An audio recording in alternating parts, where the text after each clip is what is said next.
Good morning বন্ধুরা, welcome back to my channel রাজা মধুকলা P blog. তো তোমরা সবাই কেমন আছো? আশা করি সবাই খুব ভালো আছো এবং সুস্থ আছো। আমরাও খুব ভালো আছি। তো সকাল সকাল দেখো, এখন বাজে সকাল 8টার মতো। তো আমি সকালবেলা ঘুম থেকে উঠে আগে স্নান করে নিয়েছি, কারণ দিদির শরীরটা ভালো নেই। তো ওকে একটু কাজে হেল্প করার জন্য ভাবলাম যে সকাল সকাল স্নান করে একদম লেগে পড়ি। আর এই যে বলতে কি, এখানে যে লাড্ডুটা নিয়ে এসছি আমি বাড়ি থেকে। তো দিদি খেতে চেয়েছে আমার কাছে লাইয়ের ডোকা, তো আমি লাইয়ের ডোকাটা বাড়ি থেকে নিয়ে এসেছি। তো চই দিয়ে লাইয়ের ডোকার চটচটি করা হবে আজকে, ও খেতে চেয়েছে এটা। আর হলো আমার ভিডিওটা এখান থেকে স্টার্ট করলাম, তোমরা ভিডিওটা দেখতে থাকো, কেউ স্কিপ করো না। আশা করি তোমাদের সবারই খুব ভালো লাগবে। আর আমার মোবাইলটা ধরে দিয়েছে আমার ভাগ্নি, ওইদিকে দেখো তোমাদের দাদা ভাই সকাল সকাল দেশি মুরগি কাটলো। ওইটা মানে তোমার দাদা ভাই আর আমার জামাইবাবু মিলে দুজন মিলে কাটলো, সেটা সকালবেলা রান্না করা হবে।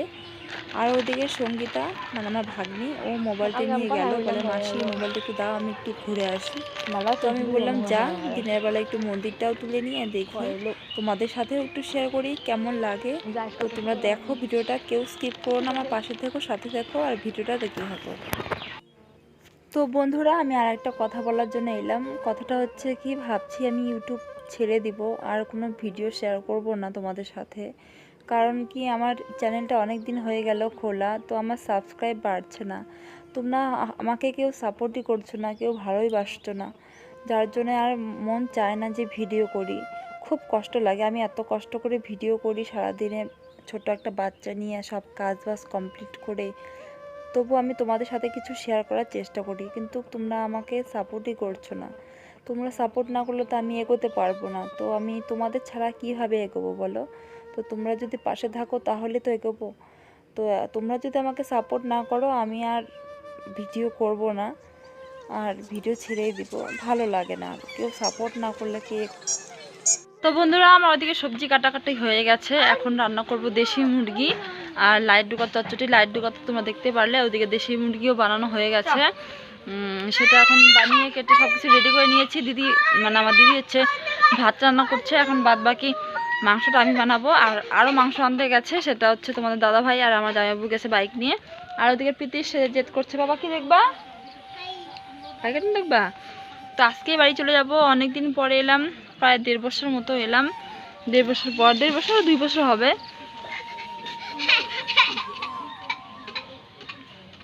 যা দিচ্ছি, এইটা হচ্ছে দিদিদের বাড়ি, একটা লিচু গাছ, খুব লিচু দেওয়া এই গাছটায়। আর দেখাই তোমাদেরকে, দাঁড়াও কি কি রান্না করছি আজকে। এই যে এখানে হচ্ছে দেশি মুরগি, আর এটা হচ্ছে লাইট ডুগা দিয়ে যে চই নিয়ে এসছি দিদির জন্য। লাইট ডুগা দিয়ে চচ্চটি করবো পুঁই শাক দিয়ে। আর এটা আলু রাখা আছে, পরে আর একটু মাংস আনতে গেছে, সেটা রান্না করার জন্য। আর এখানে সব কিছু রেডি করে রেখেছি, এই যে মিক্সিতেও সব কিছু রেডি করে দিয়েছি, এখন এটা পেস্ট করে নিব। তো এখানে নেটওয়ার্কের খুবই সমস্যা, বিএসএনএল নেটওয়ার্ক এইখানে একটুকু পায় না, শুধু এয়ারটেলটাই চলে। তো আমি এখানে কারোর সাথে যোগাযোগ করতে পারছি না। তো আর কি, সকালবেলা ঘুম থেকে উঠে আগে প্রথমে স্নান করে নিলাম, কারণ দিদির শরীরটা ভালো না। দিদি হচ্ছে আর কি প্রেগনেন্ট, এটা 9 মাস দিদির। তো আর কি একা একা কাজ করছে, বাড়ির ভর্তি লোক, ওর 2টা ননদ এসছে, আমরা এসেছি, আমার দিদি এসছে। তো একা একা তো করতে পারে না, তাই মানে চেষ্টা করছি ওকে হেল্প করার জন্য। আর দাঁড়াও তোমাকে দেখা, এইটা হচ্ছে দিদিদের বাড়িতে ফুল গাছ, জানি না কি নাম, খুব সুন্দর গন্ধ ফুলটার। আর দেখো যে প্রীতি দাদার সাথে খেলছে, কার্টুনের মধ্যে খেলছে। বন্ধুরা, এখন রান্না করি, তো তারপর আবার আসছি তোমাদের সাথে। সারাদিন দিদি বাড়িতে কী কাজ বাজ করি সেগুলো তোমাদের সাথে শেয়ার করব। তো তোমরা ভিডিওটা দেখতে থাকো, আশা করি তোমাদের সবাই খুব ভালো লাগবে। তো বন্ধুরা, আমার রান্না হয়ে গেছে, এখানে করলাম সবজি মানে চটচটি, আর এখানে এলো আর এখানে আছে মাছ, এটা পরে করবে, এখন খাওয়া দাওয়া করে নিই তারপর করবে। আর আছে মাংস, করবে পরে।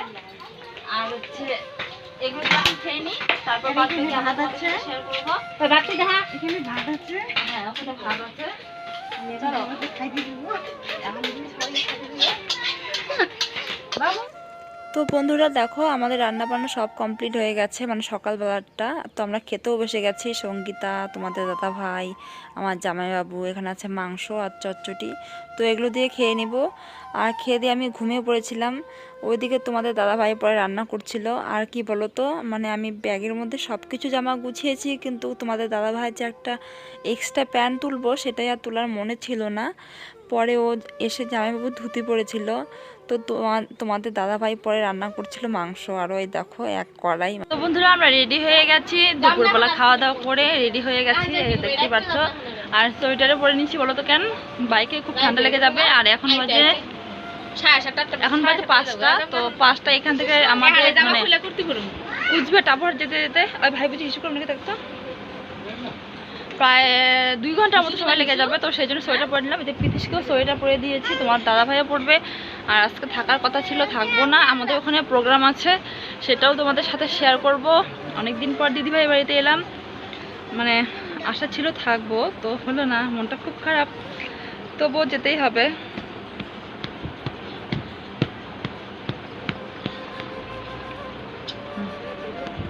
এই যে ভাগ্নিও রেডি হয়ে গেছে, ও যাবে ওর একটা মামাই বাড়িতে।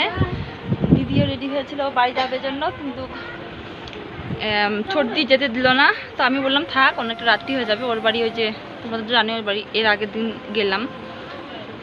তো আর কি, চলো এখন যাবো বাড়িতে। চলে গেলাম, রেডি হয়ে গেছি, রাত্রি হয়ে গেছে, যে দিদিরা আছে এইখানে, সঙ্গী টঙ্গী সবাই আছে। তো যাই হোক, এখন যাবো বাড়িতে, অনেকটা রাত্রি হয়ে গেছে। আর আজকে এখানে বাউল গান হবে, এই যে এখানে বাউল গান হবে, এই যে সব ইসে করছে বাইরে থেকে, মানে আসবে কে এখন যাই হোক, এখন দেখারও সময় নেই পোস্টার। তো এখন আমরা বাড়ি যাই, বাড়ি গিয়ে তারপর কথা হবে তোমাদের সাথে। তো এখন বাজে রাত্রি 8টা, আমি বাড়ি চলে এসেছি। এসে বাড়িতে ব্যাগ ট্যাগ রেখে আবার চলে এলাম প্রোগ্রামে এখানটায়। এই যে আমি যাদেরকে নাচ শেখাচ্ছিলাম, তো ওদের আজকে প্রোগ্রাম। তো কালী পূজার অনেক দিন পর প্রোগ্রামটা হলো, মানে মাঝখানে একটা ডেট করেছিল, সেই ডেটে হয়নি, বৃষ্টির জন্য আর কি, ওয়েদারটা খুব খারাপ ছিল, যার জন্য ক্যান্সেল করে দিয়ে। তো এটা আজকে অনেক প্রায় 6 দিন পরে আজকে প্রোগ্রামটা হচ্ছে। তো আমার গ্রুপের নাচগুলো, মানে আমার গ্রুপের নাম হচ্ছে পূর্ণিমা ডান্স গ্রুপ, আমার নাম যেহেতু পূর্ণিমা, তো আমার গ্রুপের নাম হচ্ছে পূর্ণিমা ডান্স গ্রুপ। এই দেখো, এ হচ্ছে প্রিয়া আর এ হচ্ছে সোনা, আমার পাশের বাড়ি। আর পেছনে আছে ঋষিপ, আরও অনেক কয়জন আছে, সেগুলো সবাই আমার কাছে নাচ শেখে। তো ওদের নাচগুলো আমি তোমাদের সাথে শেয়ার করব, তোমরা ভিডিওটা কেউ স্কিপ করো না, দেখতে থাকো। আর কেমন লাগলে, ভালো লাগলে অবশ্যই লাইক কমেন্ট শেয়ার করো, আর কমেন্ট করে বললো কেমন লাগে। তো তোমরা ভিডিওটা দেখতে থাকো। এটা হচ্ছে দ্বিতীয় নাচ, প্রথম একটা মানে উদ্বোধন সঙ্গীত দিয়ে। তো বন্ধুরা দেখো, এদিকে প্রীতিশও স্টেজে উঠে গেছে, মানে ওদেরকে নাচতে দেখে ও নাচবে। তো আমিও উঠিয়ে দিলাম, ও নাচ করছে এদিকে। আর দেখো এত লোক হয়েছিল কি বলবো তোমাদের। আর দেখো প্রীতিশ নাচতে নাচতে মাঝখানে চলে গিয়েছে। ঋষিপ যেভাবে করছিল ও সেম সেইভাবে করছিল। আর এদের নাচটা তোমাদের কেমন লাগে অবশ্যই আমাকে কমেন্ট করে জানিও। আর এগুলো সব আমারই শেখানো নাচ। তোমরা যদি মানে তোমাদের যদি ভালো লাগে আর কি, আমাকে প্লিজ জানিও, তাহলে আমি মানে উৎসাহ পাবো আরও। তোমরা যদি আমাকে মানে বলো, তাহলে হোক বা খারাপ হোক, যেটাই হোক, যেটা তোমাদের মনে আছে আর কি, তো তোমরা সেটাই আমাকে জানিও। আর আমি ভিডিওটা স্কিপ করে দিয়েছি, কারণ কি ভিডিওটা তো অনেক বড় হয়ে যায়, সেজন্য আমি স্কিপ করে দিয়েছি। আর আমার গ্রুপে সবথেকে ছোটো এরা মানে প্রিয়া প্রচুর ডান্স করে, মানে কী বলবো আর, মানে বলা যায় না, খুব সুন্দর ডান্স করে।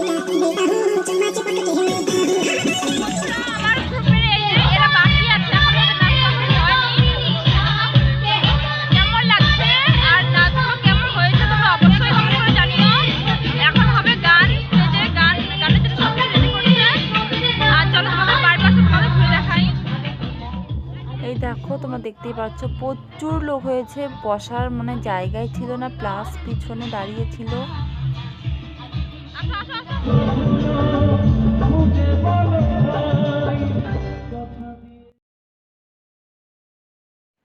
তো ওইদিকে নাচ অর্ধেক কমপ্লিট হয়ে গেছে, তার মধ্যে অর্কেস্ট্রা চলে এসছে, সেই জন্য ওইদিকে গান মানে অনেকটা রাত্রি হয়ে যাবে। তো গানও স্টার্ট হয়ে গেছে, গানের ফাঁকে ফাঁকে একটা করে নাচ হবে।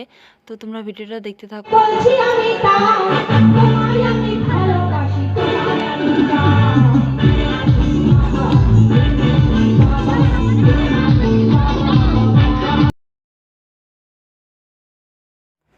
তো ওইদিকে দেখো বন্ধুরা, মানে দিদিবাড়ি থেকে যখন আসলাম প্রচণ্ড মনটা খারাপ ছিল। অনেক দিন পর দিদিবাড়ি গেলাম, এক রাত থাকতে না থাকতেই চলে এলাম আবার বাড়িতে। তো এখানে এসে মনটা একদমই ভালো হয়ে গেছে। প্রথমত আমার শেখানো মানে আমার গ্রুপের ডান্স এত সুন্দর হয়েছে, তোমাদের কি বলবো। তোমরা যদি সামনে থেকে দেখতে পারতে তাহলে অবশ্যই বুঝতে পারতে। তো তারপর সবার মুখে এত সুন্দর প্রশংসা পেলাম আমার। তো যাই হোক, সেটার কথা ছাড়ো। তারপর এখানে এসে আমার স্টেজের এক সাইডে এসে আমি আর রাখি খুব একদম ফাটিয়ে নাচ করলাম। মানে মনে যতটা কষ্ট ছিল সবটা দূর হয়ে গেল। এখানে তো নাচ করলামই প্লাস আবার সামনে গিয়ে নাচ করলাম তোমাদের